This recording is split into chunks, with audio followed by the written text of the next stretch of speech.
ng puso.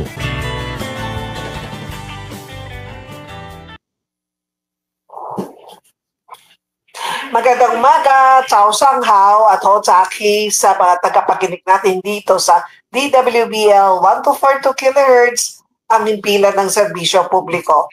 At sa mga patuloy na sumusubaybay sa ating social media accounts, sa Facebook at sa YouTube channel.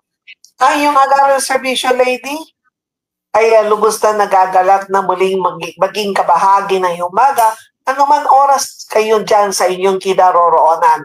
Masaya akong makapagkatid muli ng tamang impormasyon, tamang serbisyo at inspirasyon. Salamat sa pagsasama muli dito sa programang Health and Travel at Serbisyo Publiko. Ngayon ay May 1st, 2025, araw ng Huwebes, at ngayong araw na ito ay inoobserbahan ang International Labor Day. Maligayang araw sa mga manggagawa sa buong bansa. Ang Philippine Standard Time ay ganap ng 8:33 ng umaga, pwedeng sa Tapsahod sa Aki. Ang inaabangan talakayan PhilHealth, panibagong tamang kaalaman ukol sa iyong mga benepisyo mula mismo sa Philippine Health Insurance Corporation. Makakasama natin ngayong umaga ang Regional Vice President na si Sir Delio Aceron II ng PhilHealth Region 10 at pag-uusapan natin ano po ba ang meron dito na mga benepisyo na inaihatid ng Region 10 siyempre sa ating mga miyembro dito po sa area kung saan sila, kumbaga ang area po ng Region 10. Alamin natin kay Sir Delio. Magandang umaga, Sir Delio.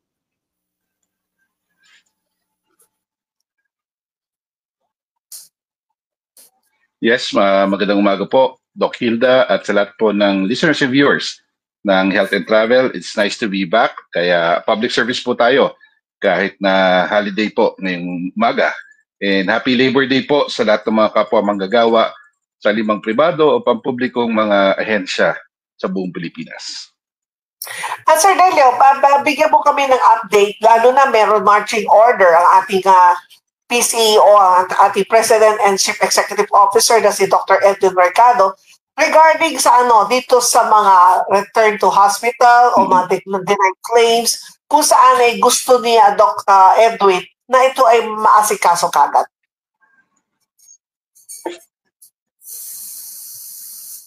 Yes, naglabas po tayo ng PhilHealth circular dyan.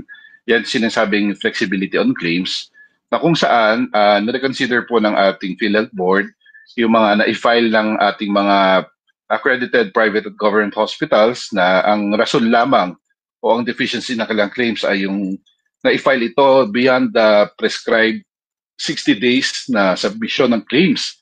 So ito ay welcome development kasi this past few years, admittedly, siguro sa dami ng mga pagpuproseso ng mga PhilHealth claims, hindi kaagad ito naasikaso ng hospitals.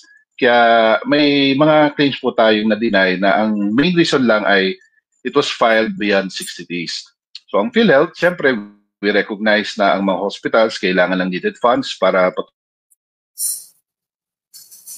pinag-aralan na ma-reconsider ito kung kaya't ongoing po yan sa buong Pilipinas ng mga PhilHealth regional offices. Nire-reconsider at binabayaran po natin yung mga claims na yun lamang ang deficiency. Pero Doc Hilda, nais kong linawin kung ang deficiency kahit na-file beyond 60 days, tapos yung pala yung case na i-file na claim hindi pala siya kasama sa mga nababayaran o kaya po ay hindi nasunod yung mga ibang mga polisiya. For example, sa dialysis, kung hindi naman niya naipasok to sa PhilHealth portal, tapos file beyond 60 days, yung ganong case hindi mababayaran. Pero kung ang rason lang, sabi ko nga, na i-file to beyond 60 days, yun po ang nare-reconsider. Yan po yung ating bagong polisiya, flexibility on claims. At meron po itong deadline na within 6 months dapat ma-file at mabayaran at ma-reconsider itong mga claims na ito. Kamusta naman Sir Delio sa naging feedback sa mga hospital? Kasi last time nung pumunta po ako sa Cagayan de Oro, di ba, nakasama natin yung mga miyembro po ng mga owner of the hospital, yung itong tinatanong ko, na ngayon, sa dami ng itinaas ng PhilHealth ng mga benepisyo, kung saan siyempre para sa mga miyembro ng PhilHealth, marami natutuwa kasi ang tataas ng mga case rate, and then mga ZBEN, tinaas. Pero sa part ng hospital, una sabi na, oo nga, taas ng PhilHealth naman, benepisyo. Natural, dinideduct yan sa hospital bill. Ngayon, mas lalaki ang utang ng PhilHealth sa hospital. So far, ano naman ang ang mga naging feedback sa mga hospital?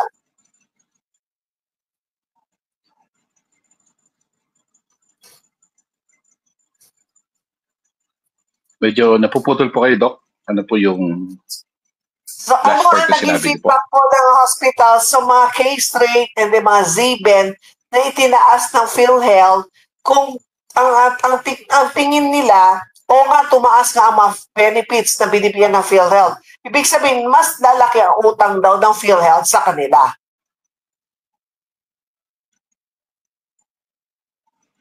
Opo.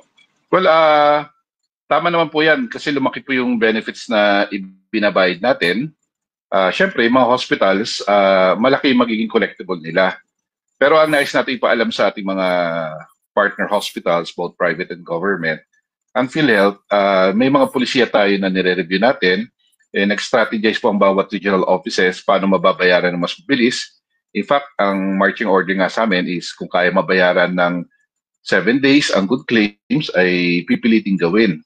And we are happy to inform, for example, last March po, nag-present po ang aming Area Vice President, si Sir Greg Lolyoda, during sa DOH MANCOM meeting na ginawa dito sa Camiguin. As of March, sa Visayas and Mindanao, ang PhilHealth Region 10 po ay nakapag-proseso ng ating mga good claims na ang turnaround time lamang ay 14 days.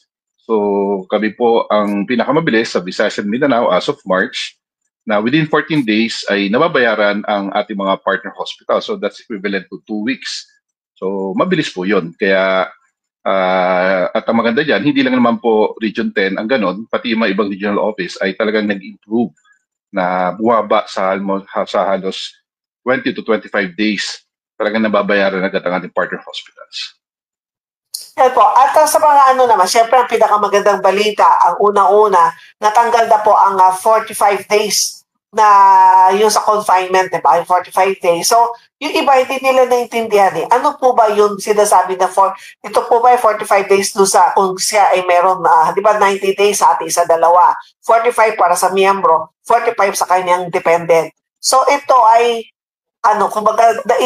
kumbaga tinanggal na ng PhilHealth.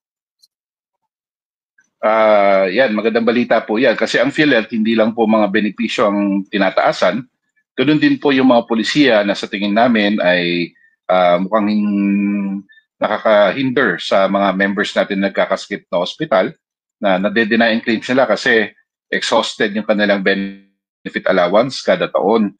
Nasanay po tayo na ang isang member ay merong 90 days hospitalization benefits allowance kada taon na kung saan kalahati noon, yung 45 days exclusive sa member, then another 45 days to be shared by the qualified dependents.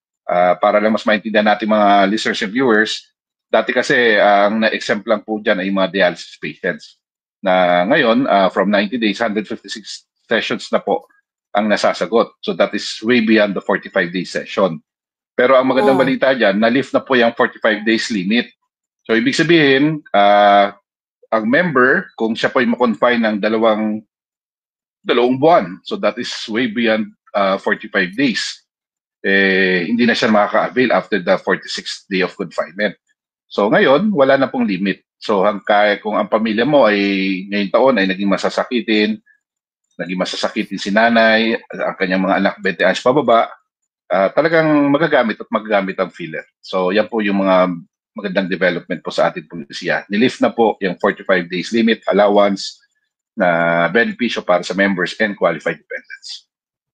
Malaking bagay yung pag-lift ng PhilHealth dito sa 45 days limit.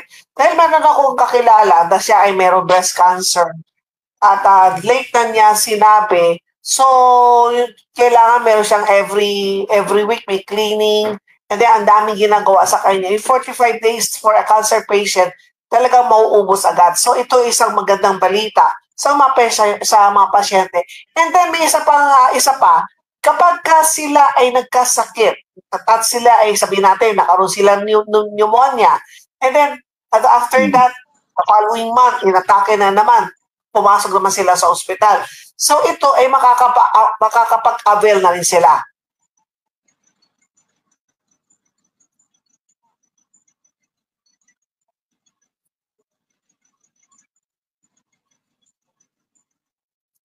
Sir Delio, kapag same case, within 3 months time, pwede, Yes, kapag sila ay yan po is discharge, pwede pa rin nilang pinakabagong gamitin. pulisya rin na non-revised na wala na po yung single period, yung single period of confinement.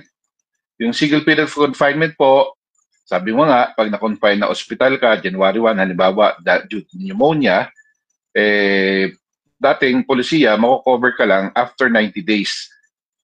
Kung umulit yung pneumonia mo, saka siya covered. Ngayon po, sa pagbabago, kung siya po ay na-pneumonia ng January 1, then wala pang 90 days na pneumonia siya ulit ng February, magagamit na po ang PhilHealth kasi tinanggal na po yung single period of confinement na polisiya. So magandang balita po yan kasi syempre hindi naman natin kagustuhan na magkaroon ng relapse o maulit ang ating pagkakasakit. Walang makakapagsabi kailan tayo magkakasakit o ma-hospital. So naintindihan din po yan ng PhilHealth at ang management po ay naglabas ng ganitong polisiya na kung saan na-lift na po itong single period of confinement. At ano pa ba mga ano pa ba yung mga magagandang packages na naitaas ng PhilHealth? Unang-una, yun lagi ko nga nire-request, etong angioplasty.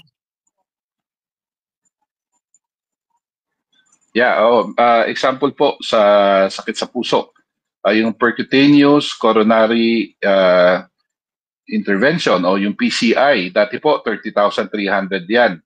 Ngayon po, ang sagot namin ay 523,853 pesos na po.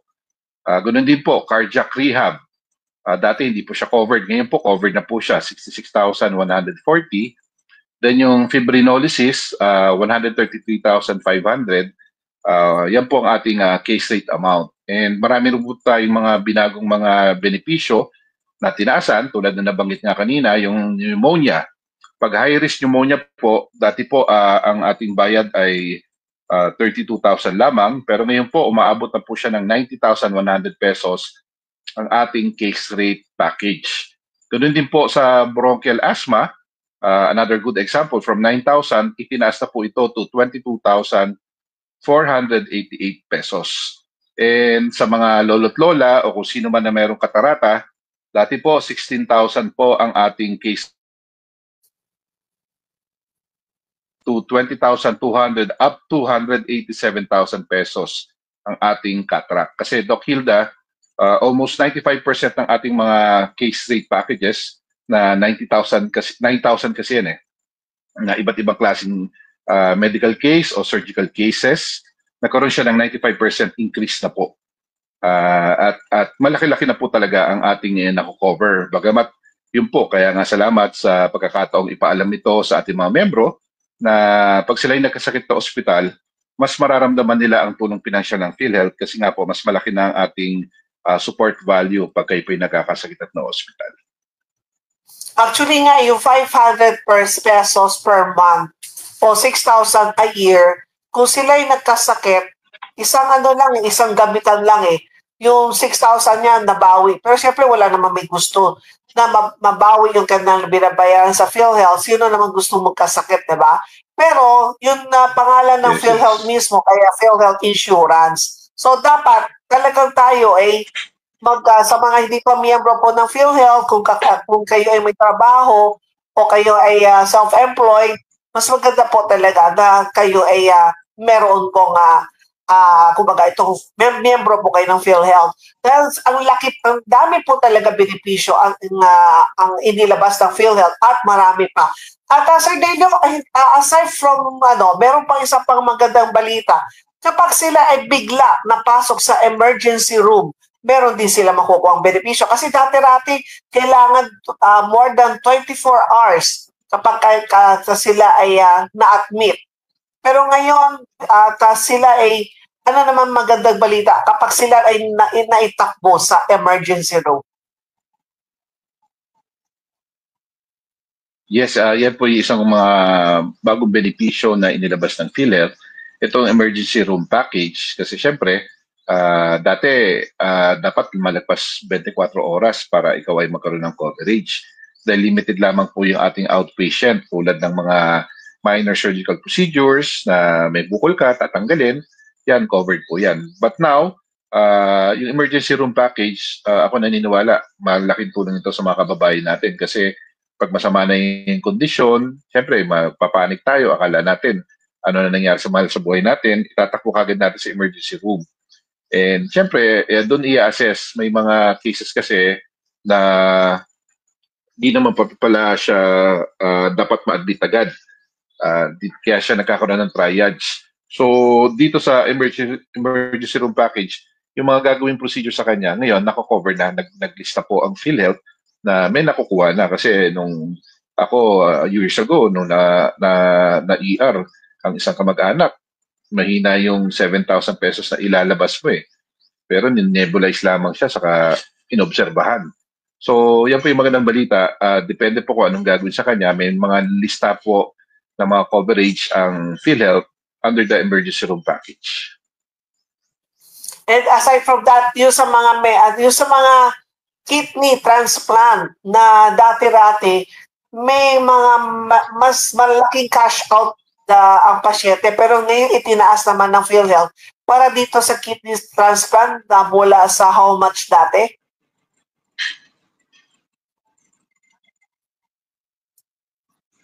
Yung ating Z package for kidney transplant po, naglalaro ng 600,000 pesos.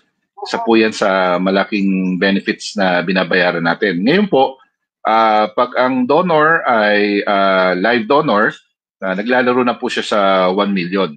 Pero kung ang ating kidney donor ay pumanaw na o deceased donor, nasa 2.1 million na po ang ating nako-cover for this kidney transplant na case rate package. So dagdag buhay po yan para sa mga kababayan natin na marami na po kasing chronic kidney disease stage 5 na dahil sira na lang mga kidneys, dialysis. Siyempre alam naman natin, is either dialysis ka habang buhay o kung ikaw ipapala rin, makakuha ka ng kidney transplant donor at mag-match sa'yo, with PhilHealth's new benefits ay dagdag buhay po ito, another lease of life. So ito ay welcome development sa mga kababayan natin sa dialysis community. At isa nga dyan sa mga natutuwa at na-excite dyan, sabi nga ni Sir Ray Abacan, ang head ng dialysis.ph, ay panibagong dagdag buhay po ito. May chance at option ng mga members ng dialysis community na instead na habang buhay magpa-dialysis, ay kung sila ipapala rin makakuha ng donor, magkaroon sila ulit ng normal na pamumuhay through this kidney transplant na case rate package po na ino-offer ng PhilHealth. Pero Sir Ray, maganda Sir Delio, yung napagtaas ng PhilHealth lalo na sa hemodialysis from 90 to 156 session na. Pero ano ang napapansin ninyo, nakausap ba ninyo sa mga dialysis, itong mga kidney association nila, na bakit dumarami sila, imbis na pabawas ay marami na nakakaroon ng kidney failure?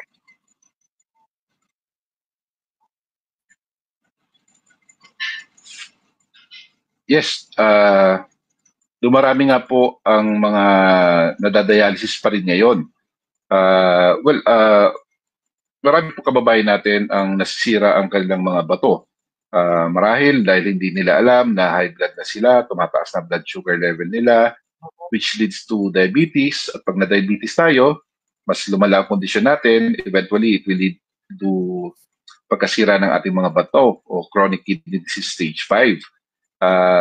Ako naniniwala, nagko-contribute rin po dyan yung diet natin mga Pilipino kasi wala po tayong tinatapon sa pagkain ng pork at ng mga manok.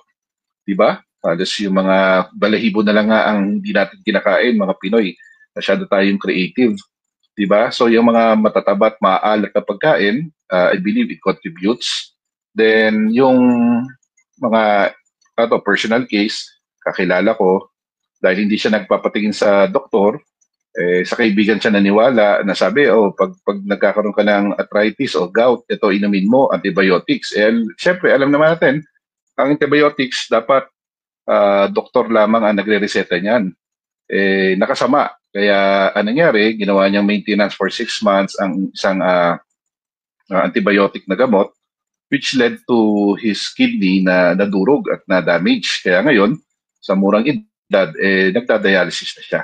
So talagang because of what's happening, kaya ang PhilHealth po, i-connect natin na nag-i-invest ang PhilHealth sa preventive package. Kasi bagamat ang ating dialysis package ngayon, from 2,600 naging 6,350 pesos na per session, tapos from 90 sessions naging 156, or isang dialysis patient 990,600 na sinasagot ng PhilHealth, kaysa umabot tayo sa ganong stage na habang buhay tayong idadialysis or kung papalarin makakuha tayo ng kidney transplant donor, ang PhilHealth po nag-i-invest sa preventive. Kaya po meron tayo yung konsulta.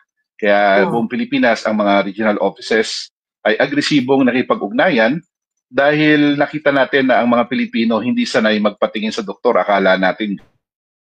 Kaya nga ang konsulta, nais nating paalam sa lahat ng listeners and viewers at tulungan niyo po kami hikayatin na bawat isa sa atin ay magpaparehistro sa ating accredited konsulta provider para meron na pong titingin sa ating doktor. At yung doktor na yon, kung kakailanganin ang basic diagnostic procedures, syempre, importante yung first patient encounter. Kakausapin ka ng doktor, alamin ng medical history mo, anong nararamdaman mo. Tapos pag sinasabi mo yung bawa, mukhang lagi kang nahihilo, so maaari niyang ipagawa yung mga diagnostic procedures tulad ng urinalysis, calysis, CBC, lipid profile, ECG, chest x-ray at iba pa. And meron din po tayong mga take-home medicines tulad ng anti-asthma, anti-diabetic, at aspirin at iba pa. So yan yung kasama sa konsulta package. And dito sa konsulta, kasama na rin po dyan ang ating legal spouse na hindi member at anak 20 ayos pababa na tayo po ay pipili ng ating private or government consulta provider. And natutuwa ang PhilHealth kasi we're doing our best na ma-encourage not only the LGUs na ma-accredit ng health centers but also yung mga private facilities to join the program para yung mga members natin may option para kasi kung ilimitado yung pupuntahan nilang center, mamamasahe pa sila. At least kung mas marami kayong ma-accredit na consulta providers, may option sila mamili. And isa rin sa gusto mangyari niyan, talagang pagandahan ng serbisyo para yung mga nagpapakonsulta sa kanila ay hindi umalis. Kasi pag sila ay nandun sa consulta provider na yon, tuloy-tuloy po yan na doon sila pupunta taon-taon. And they have the option na lumipat, pumili sa susunod na taon. So yan po yung ating polisiya sa konsulta. Kaya dapat sa simula pa lang ma-detect na kagad kung tumataas ng ating blood sugar, ang ating BP, o kaya naman po ay nandiyan na rin yung doktor, hikayatin mga members natin na mag-lifestyle change, kumain ng tama, ayusin ang diet, umiwas na sa paninigarilyo kasi kung papabayaan natin sarili natin, tuloy pa rin tayo maninigarilyo, ay pagdating ng panahon, tayo ay biglang tatamaan ng lung cancer. Yun po, nakakalungkot, isa po sa closest friend ko, ay biglaan ang bilis. Last March 7 lang siya na-diagnose. Sa mga sabi, imagine mo ang niya noong isang araw, kaya I'd like to extend my sincerest condolences sa naiwang pamilya ng aking BFF at kababata na si Miguel Basilio. So yan po, talagang nakakalungkot. Kaya dapat talaga maiwasan na ang paninigarilyo kasi marami namamatay na rin po sa lung cancer. At di ba nabanggit po ninyo, ang sinasagot ng PhilHealth sa hemodialysis per session is 6,350. Samantala, ang binabayaran nila sa PhilHealth sa loob ng isang taon ay 6,000 pesos. So yun ang sinasabi ko po kanina, na sa 6,000, ang laki pa ang benepisyo, ang binibigay ng PhilHealth, kung saan ay malaki ang kumbaga ang binibigay ng PhilHealth. Imagine sa hemodialysis pa lamang, sa tansya po ninyo, ilan mga pasyente dito sa Region 10?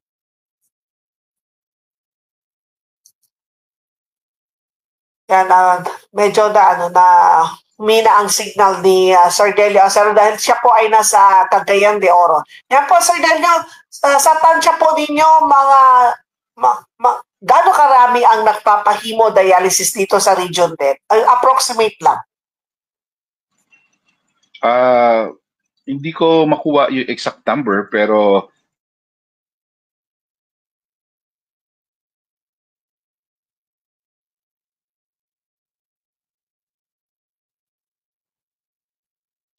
so marami-rami po talaga ang dinadialysis din dito sa Northern Mindanao.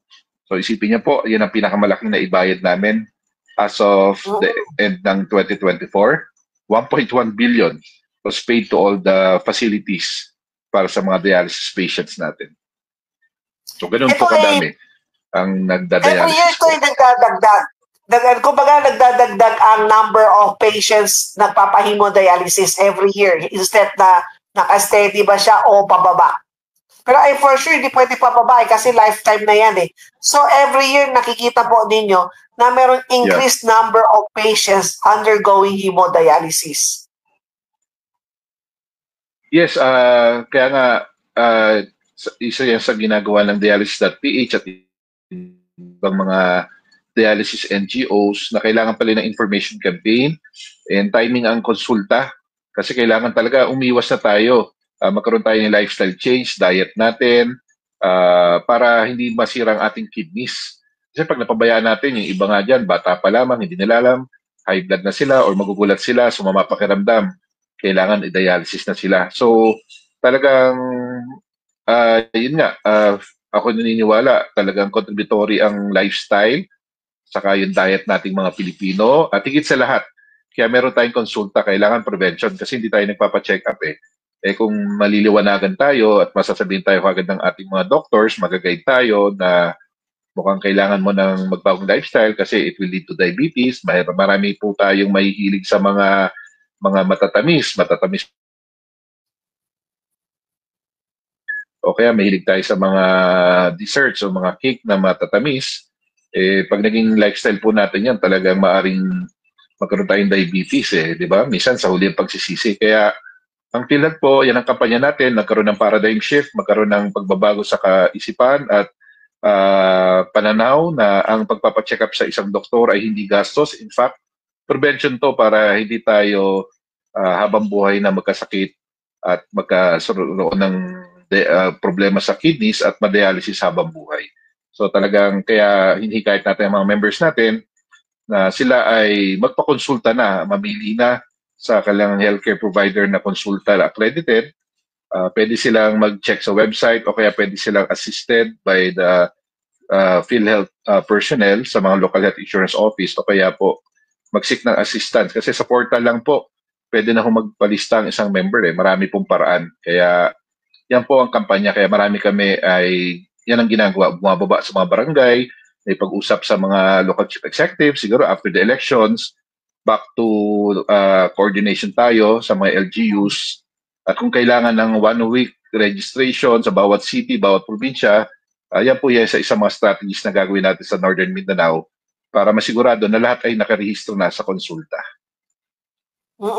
At ang konsulta talaga ay preventive dahil karamihan sa mga kababayan natin kumbaga kunting sakit lang o pero silang nararamdamang kirot lalo na sa ngipin, take sila ng pain reliever o kaya naman yung may mga gout, yung may hindi makalakad, may rayuma, sige lang sila ng take ng mga ibuprofen o basta mga pain reliever. Hindi nila alam na ito ay nandun ang isa sa nagiging cause ng kidney damage sila. At higit sa lahat, yung mga may high blood o kaya hindi nila alam na may high blood sila. So dito sa konsulta, kaya sinabi natin konsulta, early prevention, hindi yung may sakit ka na saka ka magpapakonsulta. Dito, pwede ka pumunta doon, magpa-register kayo, magpakonsulta, at ito ay libre. Dahil ito ay kasama na po yung sa konsulta. Let's say kung kayo po ay nagpakonsulta at nakita ng doktor, ay may high blood ka pala. O so, pagka may high blood, wala nang bayad sa consultation, at bibigyan pa kayo ng gamot kung ano yung naka-specify po ng PhilHealth. Kung sakali naman narinig na pinakinggan ng doktor yung dito sa may baga ninyo, parang doubt sila na kailangan ninyo magpa-chest x-ray. Kasama din yan sa konsulta na libre magpa-chest x-ray. Ano pa kasama pa, Sir Delio, dito sa konsulta?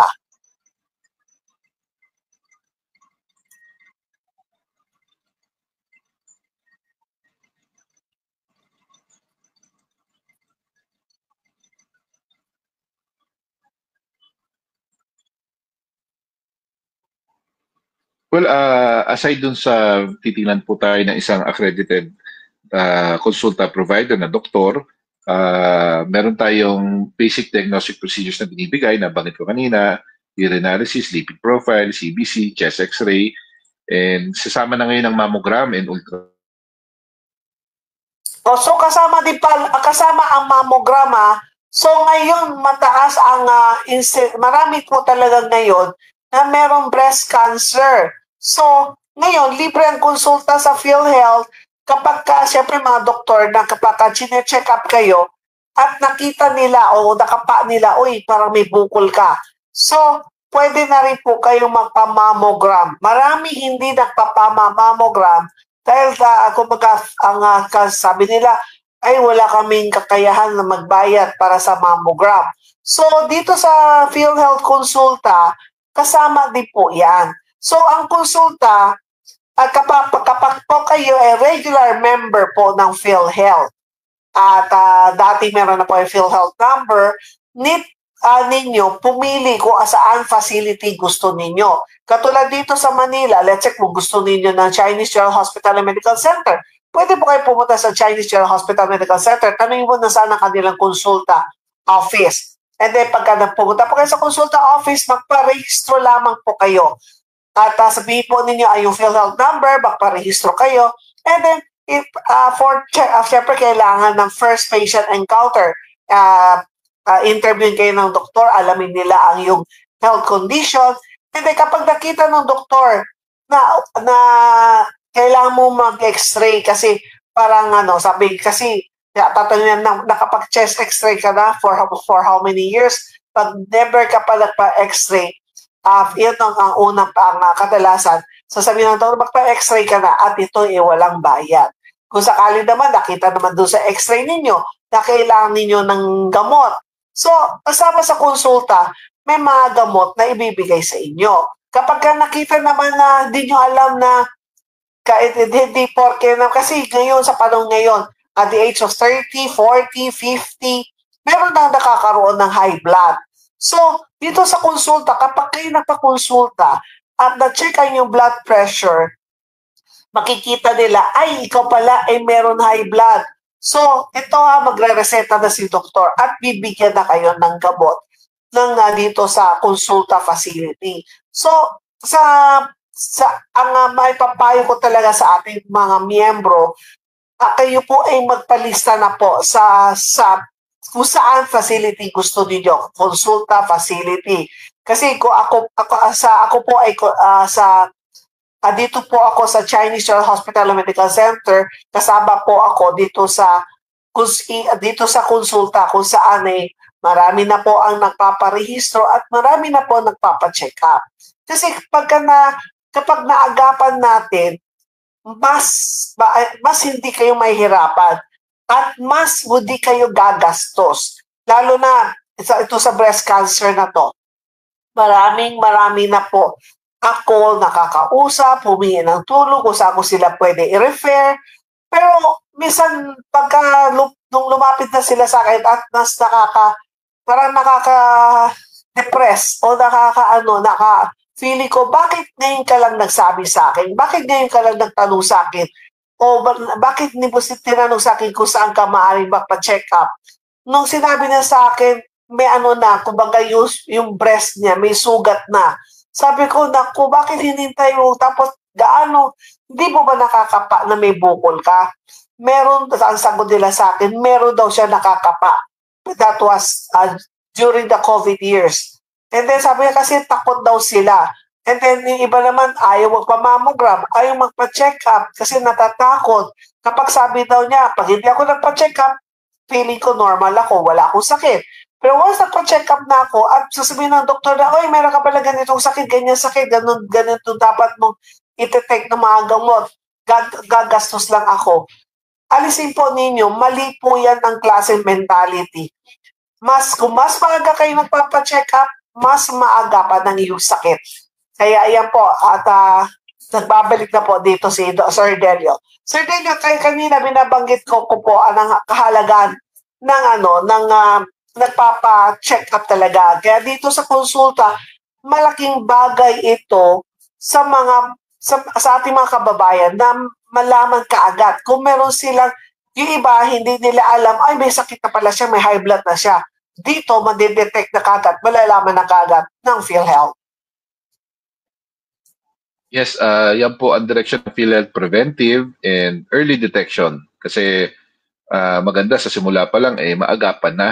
Mahirap kasi kung malala na, stage 4 na, talagang maliit na ang chances na makarecover. Kaya ang PhilHealth po, ito na po para sa akin ang pinakapuso ng universal healthcare. Kasi Doc Hilda, ito na po yung sagot na wala na po tayong kababayan na papanaw nang hindi man lamang po nakapagpatingin sa isang doktor o kaya nakatungtong sa isang pampagamutan, pampubliko man o pampribadong paggamutan.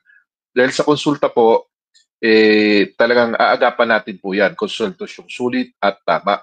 Ito po ay walang bayad ng ating members kung sila ay pupunta sa mga government facilities na accredited.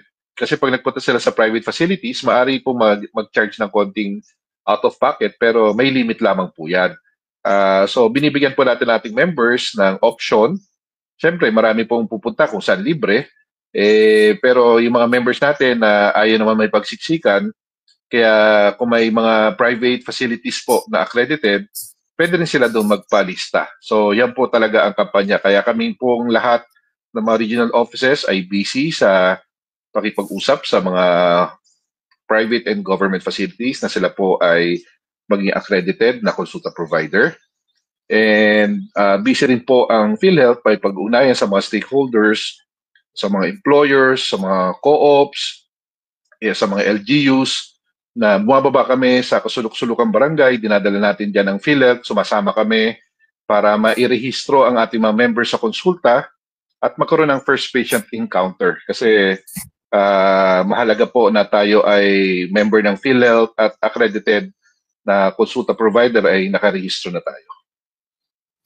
Sir Delio, may nagtatanong, paano po, Sir Delio, kung sila ay hindi pa nakapag-rehistro as member for ng PhilHealth at hindi daw nila kaya na magbayad ng 500 monthly contribution. Pero kung paano kung sila nakasakit, anong dapat nilang gawin? Dalawa po yung options niyan. Kung hindi pa naman po sila na-hospital, nagkakasakit, at sinasabi nilang wala silang pambayad, magsadya lang sila sa local DSWD para sila ay makakuha ng certification ng financial incapacity. Pag sila po ay nakuha ng certification ng financial incapacity, so dapat DSWD po yan, hindi po sa barangay, kasi yan po yung ino-honor ng PhilHealth. Sila po ay pumunta sa pinakamalapit ng local health insurance office para sila po ay ma-update ang ating database. Doon sila ilalagay sa indirect contributors. Ibig sabihin, libre ang kanilang membership coverage sa PhilHealth, pero yan po ay may bayad taon-taon at pamahalaan po magbabayad yan. So kung sila po ay mabibigyan po ng PhilHealth number sa ating opisina at dala-dala yung certificate ng financial incapacity, wala silang babayaran na premium every month at sila po ay mag-i-enjoy na ng ating benefits. Pero may mga instances po naman kasi na may mga kababayan tayo na nagkasakit na, nasa ospital na, at yung ating mga DSWD partners ay nandiyan sa hospital, i-assess po.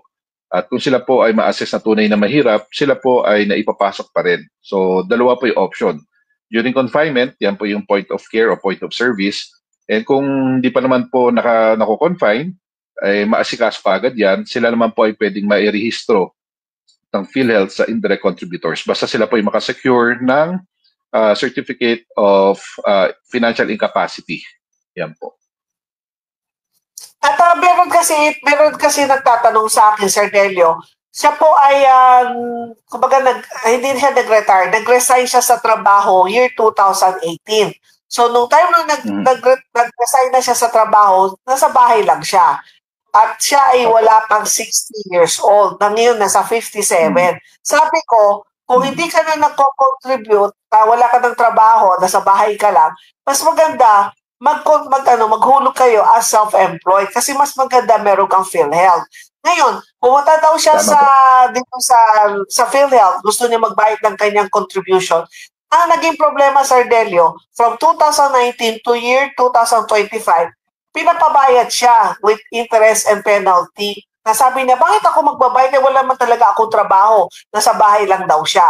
At ano ang dapat niyang gawin? Sabi ko, pwede naman niya ipakita kung kailan siya nag-resign, separated from work, at wala na siyang trabaho. O pwede na po ba yun na paipakita na magbabayad lang siya, ngayon lang siya magbabayad dahil as self-employed kasi wala talaga siyang trabaho. Well, kasi ganito po yan. Ang PhilHealth, ini-implement lang natin ang ating batas, yung Universal Healthcare, under Republic Act 11223. Nakalagay po kasi sa provision ng batas, basta ikaw ay may PhilHealth number na, member ka na ng PhilHealth, kailangan bayaran mo o tuloy-tuloy ang contributions mo simula nung nag-take effect yung bagong batas, November 2019 to present. Sa case niya kasi, huminto siya. So, sa database ng PhilHealth, hindi naman kami na-inform na siya ay separated na sa trabaho. So, kung yan ay na-inform niya kagad, at least hindi siya magtutuloy-tuloy. So, ang suggestion ko talaga sa kanya, may pag-ugnayan siya sa PhilHealth para ipaalam na ganito nangyari. Dalawa po options niya. It's either patuloy yung bayaran yan, pwede naman bayaran yan hulugan. Kasi batas po nagsabi na pag may missed contributions ka, may penalty and interest ka. Kasi yan po, na-implement na natin yan sa employed sector. Hindi pa ho natin gano'n na-i-implement yan sa self-employed o voluntary members. Pero ang nais natin paalam, ang PhilHealth naman po, pwede naman po bayaran yan ng utay-utay o hulugan.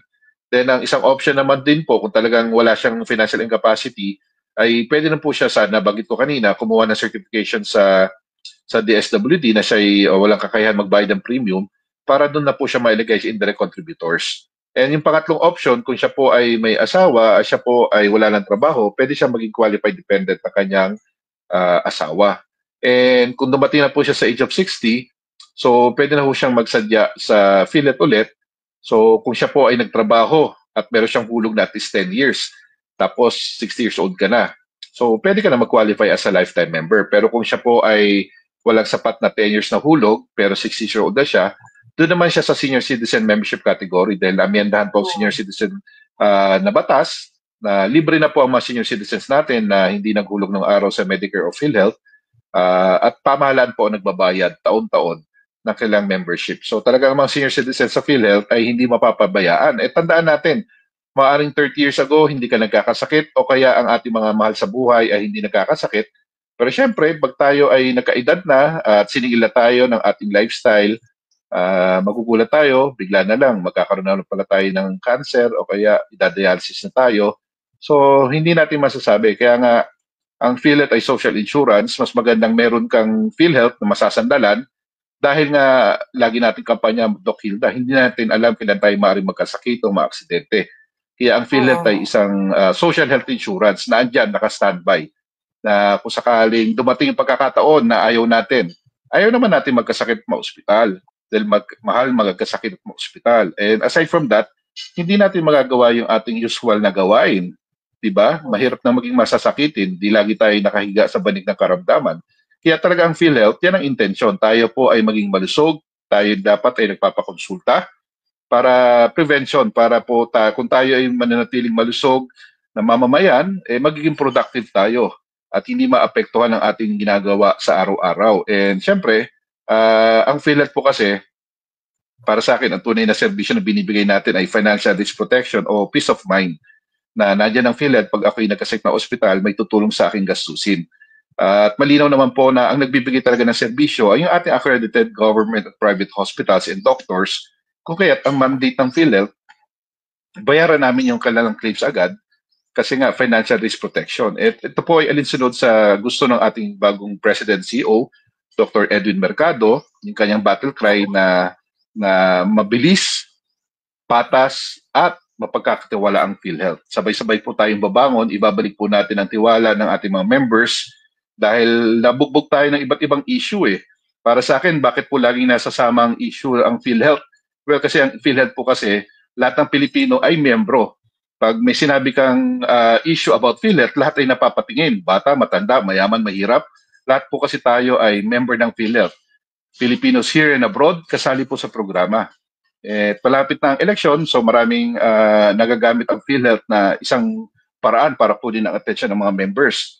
Pero ako naniniwala after election, marami rin po ang mag-advocate at talagang magsulong ng mga amendments na ikakaganda ng ating universal healthcare para po mas maramdaman ng ating mga members ang ating mga benepisyo. So yan po yung ating aabangan sa darating na panahon.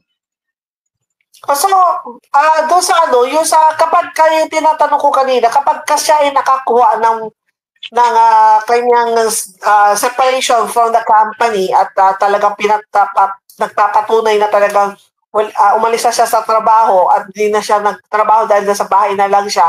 So, need pa rin niya magbayad talaga o pwede na yung ipakita yung papers galing from the previous employer?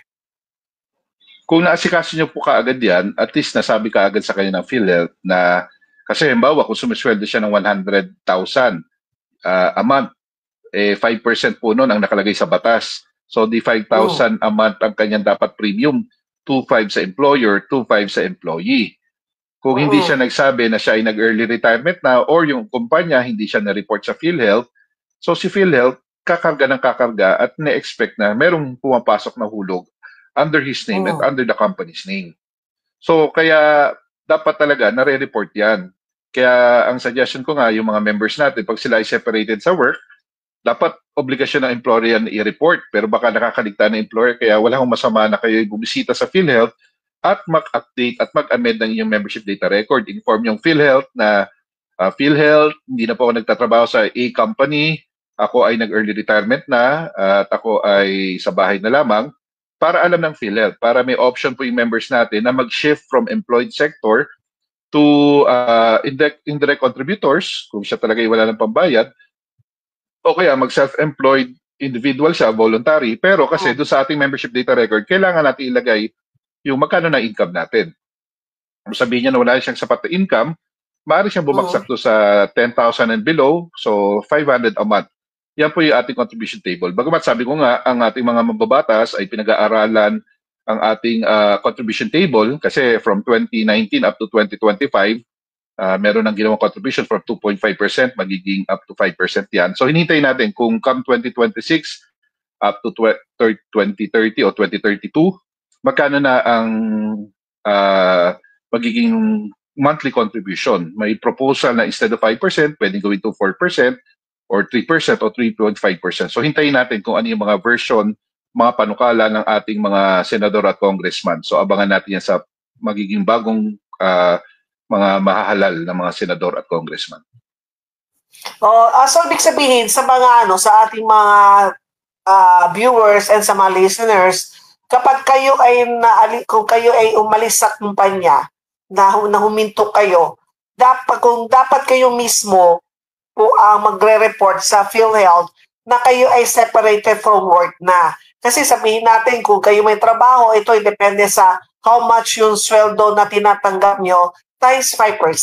Pero kung once na wala kayo ng trabaho, ang babayaran na lang ninyo as self-employed voluntary ay 500 pesos per month. So, kung ano po i-declare nyo. Yeah. Na. Kung ano po yung i-declare nila, kasi pwede na i-declare 20,000 na kasi meron naman akong sari-sari store na business na bubuksan. Nag-separate ako sa. So again, nais natin paalam sa members kung ano po ang i-declare nyo sa PhilHealth membership registration form nyo na magkano monthly income nyo, yan lamang po ang magiging basehan ng ating PhilHealth. So yun po. So maaaring i-declare nyo 10,000, 20,000. Oo. Ito pwede po bang gawin through online o personal appearance? Kailan nila pumunta sa LEO office o pwede sa through online na i-inform ang PhilHealth na sila ay separated from work? Well, pwede naman sila mag-email sa PhilHealth, pero mas maganda, magsadya na sila sa PhilHealth para po ma-update yung membership data record nila, hawak na ho nila yung papel na yan, saka yung kanilang ID ay ma-update instead na nakalagay ay formal economy, malagay na self-employed individual. Kasi para po wala hong aberya sa mga papers. So, yun po ang suggestion natin. Wala hong masama na kayo po ay mag-update ng inyong member data record, mag-fill up lang ng fill up membership registration form kung iba na po inyong address, o baka magulat kayo, nakalagay dyan, single pa pala kayo, tapos yun pala, hindi nyo pa nadideclare yung asawa, mga anak, 20 anyos pababa, walang asawa, walang trabaho, o kaya iba na po yung employer nyo, mas maganda na i-ano nyo na po ito, i-update nyo na. Kasi hindi nyo alam, baka bigla kayong magkasakit. Tapos sa PhilHealth nakalagay, ikaw ay employed. So ang hahanapin sa'yo ay pirma ng employer mo. Pero 5 years ago ka na pala nang wala sa kumpanyang yon. So dapat na i-update na ho natin. Kasi sabi ko nga, hindi natin alam kailan tayo maaaring magkasakit, aksidente. At ang hirap po mag-asikaso ng mga papel kung ang ating mga member o ang ating mga mahal sa buhay ay nasa ospital na kasi pagiging dagdag isipin pa yan di ba? Kailangan pa natin magsadya sa PhilHealth para mag-update lang ng record. Kaya mahalaga na tayo po ay nag-update ng ating membership data record. Mas maganda talaga, meron kayong tinahawakan na members data record. Para in time of emergency, meron ko yung may papakita sa ospital kung kayo ay tinakbo. And then, Sir Delio, meron po ba kayong mga announcement dito sa mga aktibidad ninyo dito sa Northern Mindanao? Well, again, ang PhilHealth po, kasi ang marching order sa amin ng Presidente talaga ay we do engage with our stakeholders. So para sa akin po, I'll be meeting my EXCO members, my MANCO members, Management Committee members. Ang focus talaga namin ay to engage the hospitals na malaman nila na mahikayat natin sila kung pwede sila maging Z-benefit provider o kakain nila i-provide yung mga bagong benepisyo na inilunsad ng PhilHealth. Aside from that, to update their records para po maging malinis ang kailang mga collectibles na claims through the FinMarep management team ng PhilHealth. Nagre-reconcile kami. And higit sa lahat, yung mas marami kaming ma-engage na konsulta providers. Tapos sa aspeto naman ng pagpopromote ng konsulta, we will be intensifying ang ating mga members na sila ay may rehistro kasi sa Region 10, parang ang marching order sa akin, kailangan meron ako may register na almost 800,000 new konsulta beneficiaries. So talagang kailangan naming hikayatin ng mga members na sila po ay magparehistro para alam nila kung saan sila, makapili sila saan sila magpapatingin kasama kailang mga mahal sa buhay. And definitely we'll be conducting either citywide o province-wide PhilHealth registration day sa konsulta. So isa yan po sa maging strategy natin. At lahat na activities na kung saan na marami pong mga tao, kung piyesta man yan, o marami major events, both private at sa government, asahan nyo magtatayo po tayo ng PhilHealth desk dyan para mahikayat at mailapit natin ang ating mga serbisyo sa mga members, makukuha ng PhilHealth ID, ma-update ang membership data record, at higit sa lahat, maipasok ang kailang impormasyon at makapili sila ng konsulta primary care facility. At sa mga hindi pa miyembro po ng PhilHealth Consulta, e-consulta, magparehistro po kayo dahil dito po talaga let's say yun sabihin niyo out of yung wala kayo pang bayad sa chest x-ray at kailangan ninyo dito po sa konsulta, pwede po kayo magpa-chest x-ray. Lalo na sa mga kababaihan kasi may sa konsulta kasama na po ang mammogram. Kaya magpakonsulta na po pa kayo, magpa-check up na po kayo. Libre ang konsultasyon. Wala po kayong babayaran na professional fee sa doktor. Kasi iba, ang dinadaing na wala kami pambayad sa doktor di ba kasama ang kumbaga yung PF ng doktor, kasama na sa konsulta. Bahala na si PhilHealth. Si PhilHealth na po ang magbabayad sa kanila. Kayo as miyembro po ng PhilHealth, kayo pag nagparehistro po kayo sa e-consulta, sa konsulta nila, wala po kayong babayaran. Yes, again, maraming salamat Doc Hilda sa pagkakataon ng public service. Muli, bumabati tayo sa ating mga kapwa manggagawa, both in private and government. Saludo po ako sa inyo. Happy Labor Day. And also, asahan niyo po na ang PhilHealth, especially dito sa PhilHealth Region 10 sa buong Northern Mindanao, gagawin po namin ang lahat. Kami po ay patuloy na magbibigay ng dekalidad na serbisyo At ilalapit po natin ating mga beneficiaries sa ating members para oras sila magkasakit at ma-hospital, masasabi po nila pag nakita nila yung hospital bill at malaki naging kabawasan, sa kanila masabing salamat sa PhilHealth, ramdam ko ang benepisyo. Again, maraming salamat to Hilda for being an advocate of PhilHealth. Hindi lang po dito sa Northern Mindanao, but also dyan sa NCR. Maraming salamat sa inyong programa and rest assured we'll do our best through our partnership all these years. Marami po tayong matutulungan sa pagbibigay ng tamang impormasyon at agarang solusyon sa kanilang magiging problema. Maraming salamat at magandang umaga po sa inyo lahat. Maraming salamat po sa Sir Delio sa oras na ibinigay mo dito sa programang Health and Travel at Serbisyo Publiko at asahan ko po na sana po ay tayo ay makapag-interview muli po ako sa inyo kahit po kayo ay nasa Northern Mindanao. Yes, rest assured Doc Hilda kasi para sa akin kahit saan man tayo ma-assign kasi all these years tayo po ay nagtutulungan na. Kasi ako naniniwala, ang benepisyo po kasi ng PhilHealth portable. So ibig sabihin, magkasakit ka man sa aling mga accredited government or private hospital, Luzon, Visayas, Mindanao, isang benefit package lamang po may enjoy natin at iisa lang po ang impormasyong dapat nalalaman natin. Kaya dapat sila ay patuloy na makinig at sumuporta kay Doc Hilda Ong, makinig dito sa kanyang programa dahil tunay nga na may mapupulot po kayong impormasyon. Kaya si Doc Hilda, maraming salamat po. Saludo po ako sa inyo. And again, magandang umaga po sa inyo lahat. Have a nice day. Have a nice day, Sir Delio. Yan po, ayan si Sir Delio Aceron II. Siya po ang Regional Vice President ng Region 10 ng Northern Mindanao.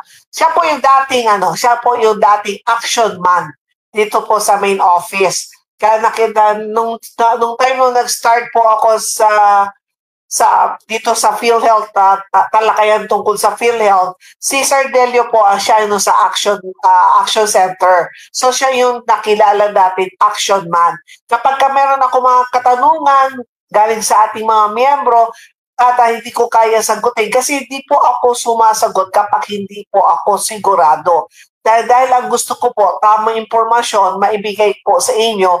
Dahil siyempre, pero mas gusto ko po na ang magbibigay ng impormasyon o let's say sa mga katanungan ninyo, ay mismong galing po sa PhilHealth. Katulad po kanina na kasama natin si Sir Delio Aceron na inisa-isa ko tinanong ang mga magagandang benepisyo na ibibigay ng PhilHealth sa mga miyembro. So sa mga hindi pa naging miyembro po ng PhilHealth o sa mga tumigil na sa paghulog dahil wala pong trabaho, yan po, nabanggit po ni Sir Delio, kung talagang wala po kayo kakayahan na maghulog pa po sa PhilHealth, pwede naman po kayong lumapit po sa DSWD and then si DSWD na po ang sasagot sa iyong monthly contribution. Unahin po ninyo iyong kalusugan, unahin po ninyo na asikasuhin na maging miyembro po kayo ng PhilHealth. Yung members data record. Kung wala kayong pera, panghulog, walang problema. Pumunta lang po kayo sa DSWD at sila po ang sasagot sa iyong monthly contribution. Imagine na kanina nabanggit po niya na sa mga pasyente nagpapahemodialysis, isang session lang ang sinasagot ni PhilHealth ay 6,350. Samantala kapag tayo sa mga self-voluntary, maghuhulog ka ng 500 pesos a month, 6,000 pesos a year. Sa isang session pa lamang kumbaga, yung nasagot na ng PhilHealth, yung 6,350 mo, pero 6,000 lang yung binabayaran for a year. Pero siyempre ayaw natin magkasakit. Kaya kaya sa mga miyembro po ng PhilHealth, hindi pa kayo nagpapacheck up, magparehistro na po kayo sa konsulta facility, kung saan konsulta gusto po ninyo, check po ninyo sa website po ng PhilHealth, www.philhealth.gov.ph. At sa mga nasa Manila, dito sa area ng Manila, pwede po kayo pumunta sa Chinese General Hospital and Medical Center dahil po sila po ay meron po konsulta office at marami po nagpaparehistro. Maraming salamat po sa pagsama po ninyo sa Pangwebes na edisyon ng programa na naghahatid ng tamang impormasyon, tamang serbisyo at inspirasyon. Ito ang Health and Travel at Serbisyo Publiko. Sa ngalan ng aking writer-researcher na si William Maglente, ako pa rin si Dr. Hilda Ong, ang iyong agarang serbisyo lady na naghahangat ng isang maganda at makabulang araw para sa iyo at sa iyong mahal sa buhay. Bye!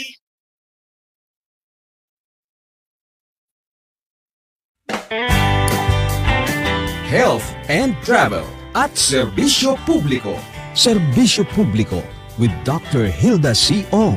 Ang programang tunay na serbisyo publiko na nakaka-touch ng puso. Health and Travel at Serbisyo Publiko. Ang programang tunay na